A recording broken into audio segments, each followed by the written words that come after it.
Well, this review is definitely anything but fast, considering that Sonic came out about 3 weeks ago. But I've been busy, had some issues, so I couldn't get this out. But I figured I am definitely in a place that Sonic would like.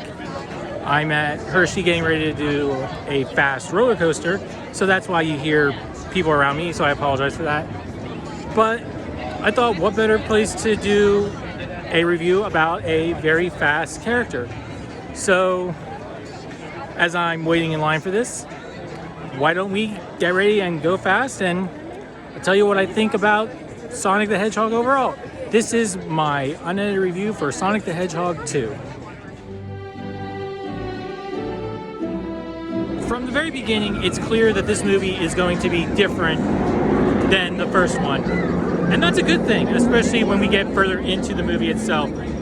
It's interesting that the same director for this film did the first one, because to a certain degree, it doesn't really feel like it. I mean, yeah, you do have remnants of the first one with the humans and the family and their interaction, and you do have those elements still. But this one throws itself into the whole Sonic gaming universe with Chaos Emerald, with Robotnik's robot, which you see in the trailer, so that's not a spoiler. His look, just bringing in Knuckles, bringing in Tails. This movie goes full out for it. And like I said, it is the same director, but I wouldn't be surprised, or you wouldn't be mistaken or remiss if you thought, I wonder if somebody different directed this, because I did. But he nails it. It's clear that they listened to the fans, and I mean, I'm a fan of Sonic, but I'm not obsessed with him like some people are.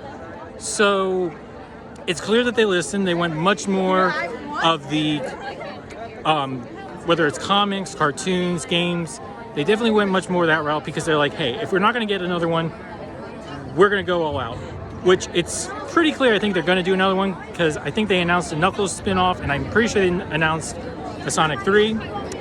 And especially with the post-credit scene, which I'm not going to reveal here, that'll be at the end. Yeah, they went all out with this movie. So I'm excited to see where they go with the third one. Do they go more crazy? Do they do a better blend? Who knows? But the story itself, it's nothing fantastic. I'll be honest about that. It's not Oscar level. It's not like high art, as some directors would say. But it's fun. And that's why you go to these movies. You go to be enjoyed by them, to laugh, to just have a good time. And Sonic 2 definitely delivers that. It delivers on the fun, it delivers on the action, it delivers on the comedy. Even if you're not a fan of Sonic, you will enjoy this movie if you like the first one.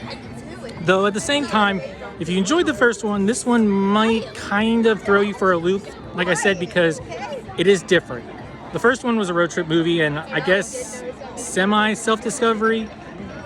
But this one is an adventure. It's kind of like, it's a quest. It's an adventure quest, kind of like an indie film, I'd say, because of the let's find the treasure, but it's based on a video game, obviously.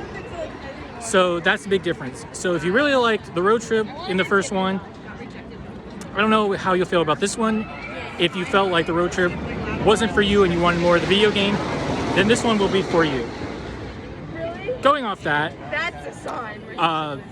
The voice talent is just fantastic. I mean, I can't remember all the names of the actors and actresses, and I do apologize.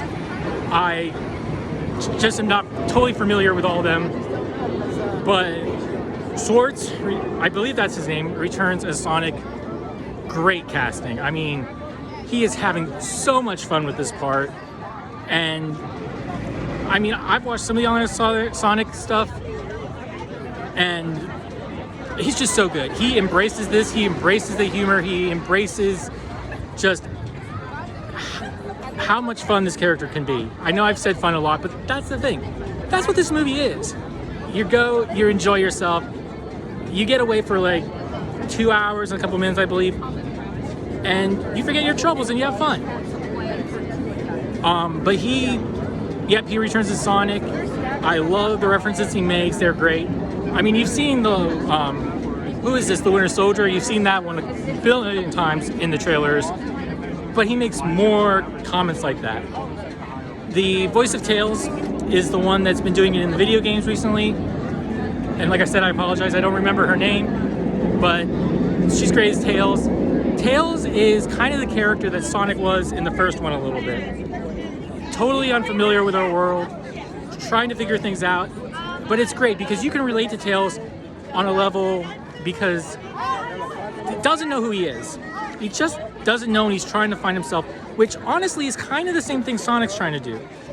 Because as his human friend, Marsden, I forget the name in the film, says he's like, you know, we're a family, you use your power, it will come, all this stuff, you know, to try and encourage Sonic that, hey, just relax, when things happen, you'll be ready.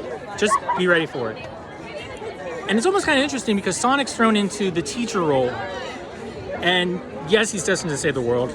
Let's be honest, that's just how Sonic is and that's his character. We all know that. But to see him kind of teach Tails and encourage him to be the best version of himself, he's doing for Tails what Marsden is doing for him. You know what? I'm just going to say Donut Lord because I can't remember the name and that's what Sonic calls him and it's just funny. Anyway, but Tails is a very interesting character, and from the moment we meet him, he has a backstory. Yes, it takes a little bit for it to be revealed because it doesn't come out right away, but it's an interesting one. It's different from Sonic's. That's the thing about these characters. Sonic, Tails, and Knuckles all have a different backstory, and it's all unique, but it's good. You got Sonic, who just like wants to have fun, wants to be the good guy, wants to help people because that's what he's been taught. But he has to learn to control that. He has to learn to accept his limitations, and he has to learn that not everything has to be in the fast lane. Interesting. And Tails has to learn that he's just as good as anybody else. His brains are what makes him special. The fact that he can come up with all these different gadgets, which some of them are really clever, really funny when you see what they do, that's what makes him special. He doesn't have to be Sonic to be special. He can be himself. And then you got Knuckles. And I'm not going to reveal too much about Knuckles, but basically his arc or his story is basically learning everything's not all that it's cracked up to be. It's not everything is as it seems. You need to see things from multiple points of view and get the full story before you jump to judgment about people. Which actually is a very important lesson for the world today. But that's not why we go to these movies. But Idris Elba, oh my gosh. He is fantastic as Knuckles. I love him. I'm looking forward to the spin-off, assuming Elba comes back. Oh, his voice is just so perfect for the character.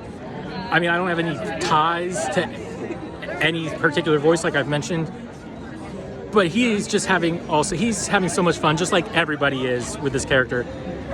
And I'm pretty sure it's been said before because I've heard it from other people, but yeah, Knuckles is Drax in this movie. There are just things that we take for granted that we know, and Knuckles doesn't understand them. It's kind of like the idea with Drax, I'm going to say, when in Guardians 1 he goes, nothing goes over my head. My reflexes would catch it. I'm too quick. Something like that. That's the type of humor we get with Knuckles. And I was not expecting that. And it's great. There's a scene with Knuckles and a text message. That's all I'm going to say.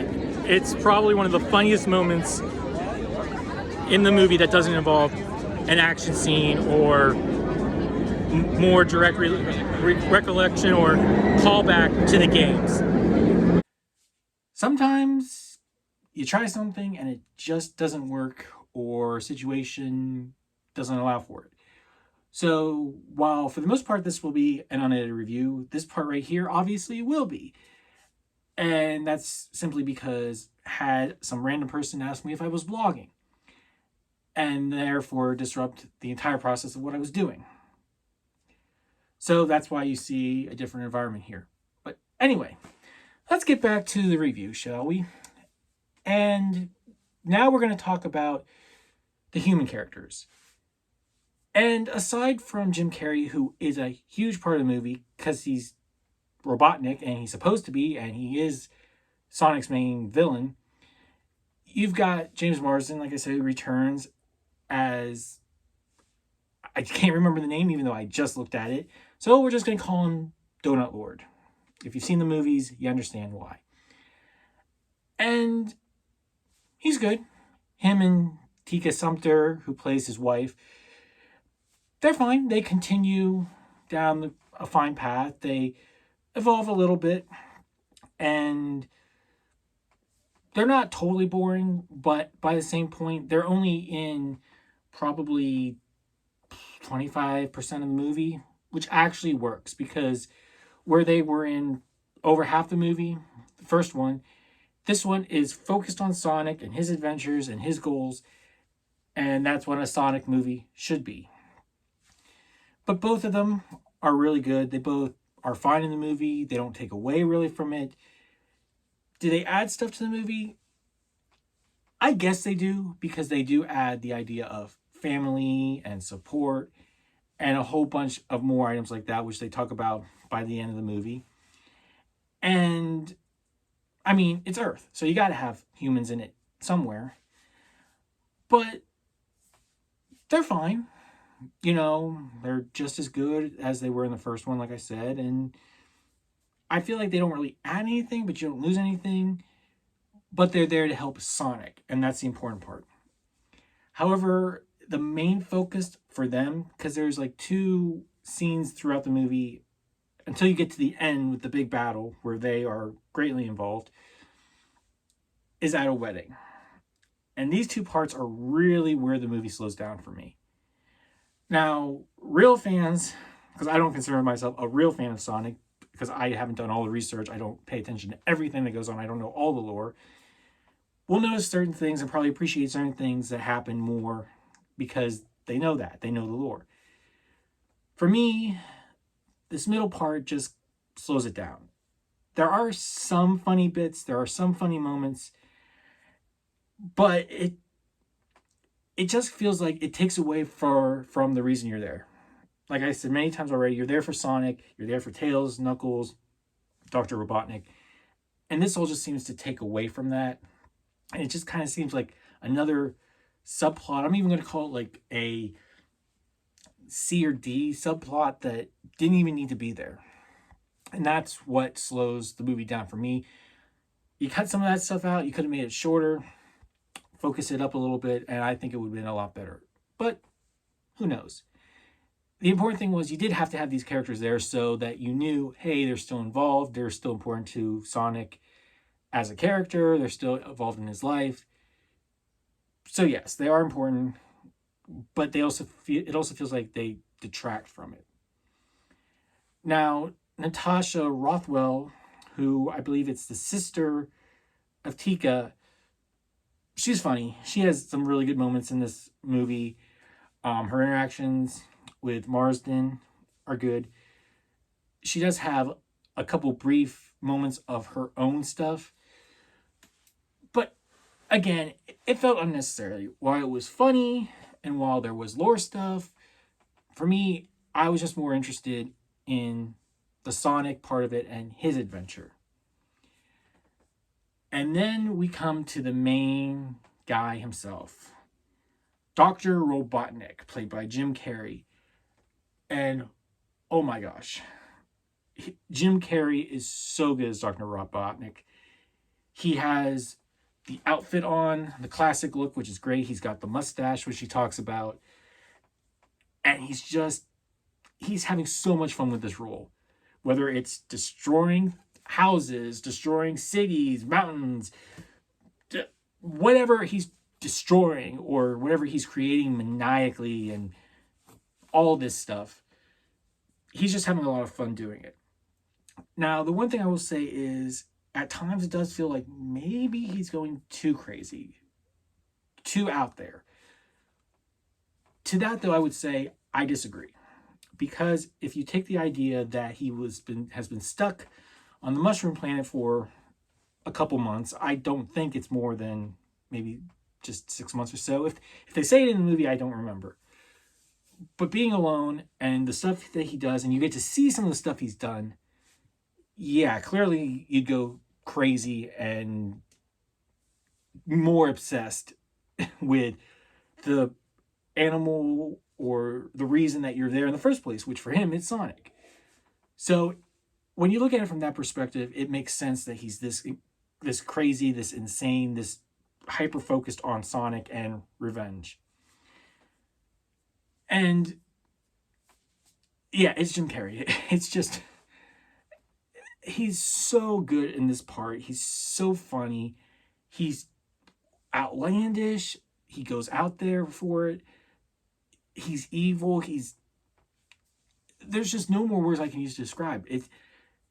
He's just so good in this part. And it's one of those roles that now you can't really see anybody else doing it. It's as if it's like Iron Man. You can't see anybody else but Robert Downey Jr. as Iron Man anymore. You can't see anybody else but Hugh Jackman as Wolverine right now. Though that will probably inevitably change when the MCU brings him in. But we're talking about Sonic. And I think Jim Carrey's the same way. I think now, I don't know who else you could have as Robotnik. And I'm actually looking forward to watching these movies back to back to watch the evolution of his character. Because I really liked him in that first movie. And I felt like he was different in this movie, but like I said, I think it works. The progression from his original character in the first movie to where he is by the end of this movie, it just works. So what about the story itself? Well, if you haven't been able to gather from everything I've said, I like the story. It works. It's clearly a Sonic film. They bring a whole bunch of stuff in from the lore, from everywhere, and that's what they focus on. And it works. Hey, if it worked in the game, and it worked in the comics, it worked in the cartoon, it probably will work in the movie. And it does. Now, before anybody says anything, yes, I know that's not always the case. But here, it does. And that's why I'll say right now, this is definitely one of the best video game-based movies out there. Though I don't know if you can really call it video game-based anymore because there's been cartoons and all that. But let's give video games a break and call it a video game movie. The story, it's fun. Again, it's fun. It's an adventure, comedy, buddy film. In the sense that, yeah, it's not Marsden or Donut Lord and Sonic this time. This time it's Sonic and Tails primarily going on this adventure. And yeah, right from the get-go, bam, you're in it. I mean, maybe at first there's a little bit of slow to get into everything, but within 20 minutes, Robotnik's there, there's been a fight, and we're off to the races. Getting to see all these different places.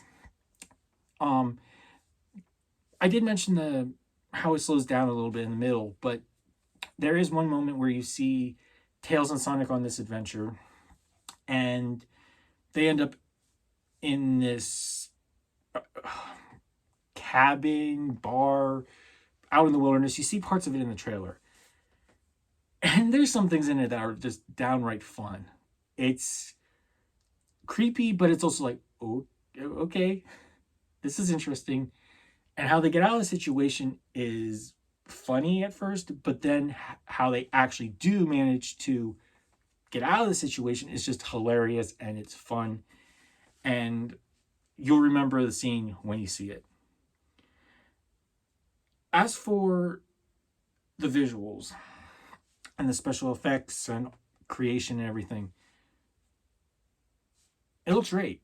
It's definitely a good thing that they changed the look of Sonic for that first movie, because it works great in that movie, and Tails looks fantastic.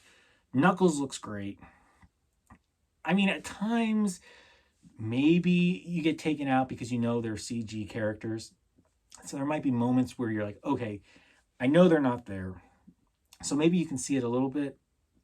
But if you're just watching, they look great. They look like they're there with everybody.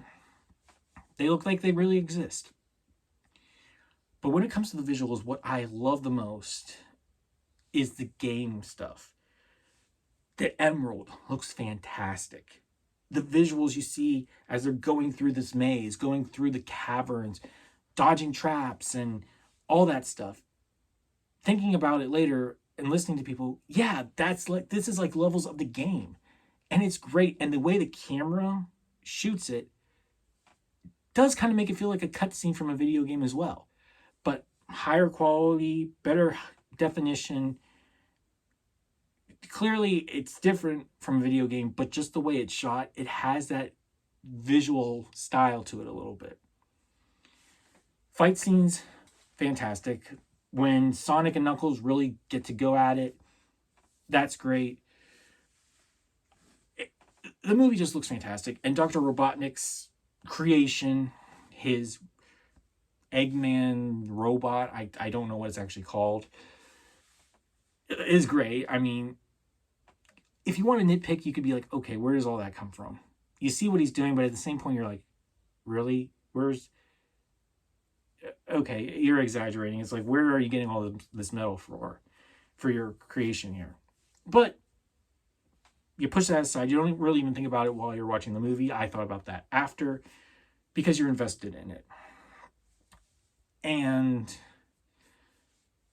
yeah, it's great. It feels, like I've said, it feels like a video game movie come to life, and it works. There's a great story. There's great characters.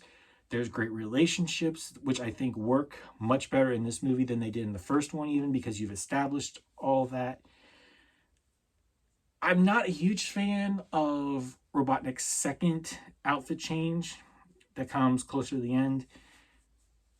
But that's just because I like classical looks for characters more. I mean, I like it even for comic book movies. I prefer classic looking costumes, maybe updated a little bit, to totally out there. You can't really match it with the source material until it grows on you. I will say that, until it grows on you, like the X-Men. Maybe when I was growing up, I wanted the movie to have the yellow spandex and all that cool stuff. But the black suits, they grow on you and they make sense. Anyway, I'm getting off topic again. But yeah, really when it comes down to it, the final battle is fantastic. And again, it could have maybe been shortened a little bit. There's a bunch of things in this movie that I feel like maybe you could cut a couple minutes here and there and it might have been better. But it's just fun. It's fun is the magic word for this movie. There's plenty of humor. The kids will love it. Adults who grew up with Sonic will love it. And it's one of these movies you won't regret having your kid watch over and over and over again. So, before I touch on maybe one or two spoilers, let me know what you think down below in the comments. If you've seen this movie, which one did you like better? Are there other words to describe it besides fun and humor and adventure like I did, since I use that a lot? Or do you prefer the first one? If so, why? What's your experience with Sonic? Let me know all this down in the comments below. So let me give you what my ranking of this film would be. And I would definitely say that this is a hero film. There's some things about it that maybe fall short a little bit, like I've mentioned. It's not the creme de la creme films, but it's what you want it to be. And that's why I say it's a hero film. Some people just won't like it. It won't be for everyone. But if you just go in knowing what you expect and the type of film you're getting, I think you're going to have a really good time with this movie. Is it one you need to see on the big screen? I would say yes. Though I say you should see just about any movie on the big screen, because that's where movies are meant to be. So, before I get to spoilers, for those of you who will leave, and especially if you haven't seen the movie, remember, read what you love, enjoy what you love, and let's all work for a better fandom.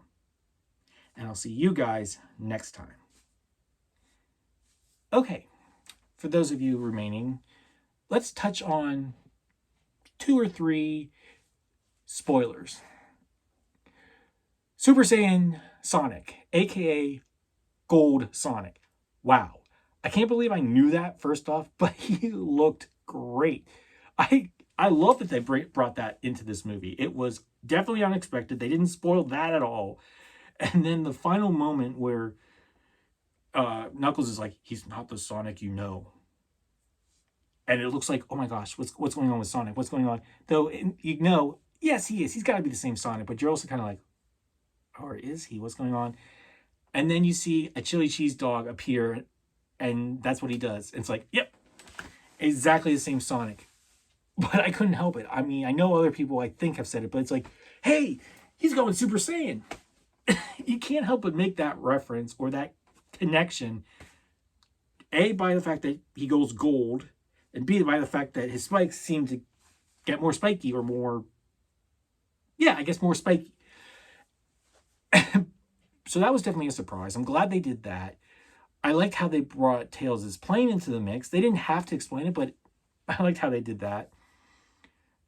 And just the whole final battle with the different tactics they were using. Of course, you could predict some of the stuff. Like, hey, you guys have to work together. That's how you're going to beat him. You could predict that, again, don't know his name, but Donut Lord and Tika Sumpter's characters were going to get involved. And when they mentioned family, part of me was like, oh, here we go again with it's all about the family. But that's what a lot of movies are about, and it worked for this one, and that was the point of it. I really liked how they ended it with Dr. Robotnik, because you don't really know what happened to him. Is he dead? He could be. Is he alive? He could be. And I think they did handle that perfectly for whether or not Jim Carrey's ever going to act again. Because right after the movie came out, or right before it came out, he did say something about retiring from acting. But if he wants to come back and play the character again, they've opened it up that he can. If he doesn't want to, you can easily write him out and say, yep, he really did perish with that. But, yeah, like I said earlier, don't bring in somebody else to play Dr. Robotnik or Eggman, which they've said they won't do that because Jim Carrey is their Eggman. So I did like how they made that work, which kind of makes you wonder, did they have that plan originally, or did Jim Carrey tell him, hey, this might be my last movie? I'm thinking about retiring. Would kind of be interesting to know.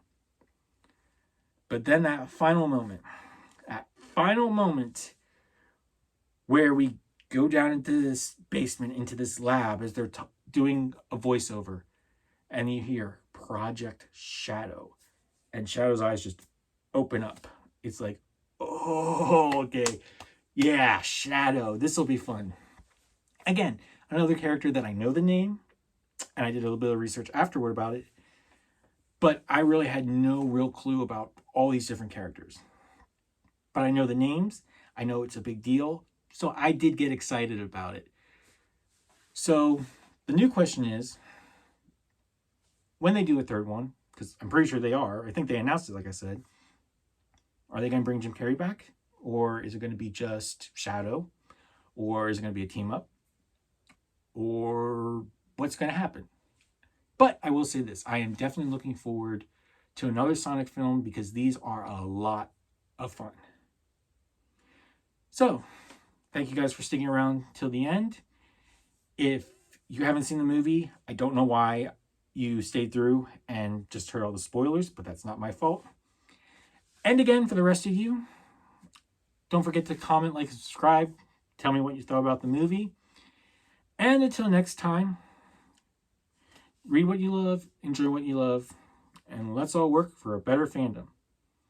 And I will see the rest of you next time.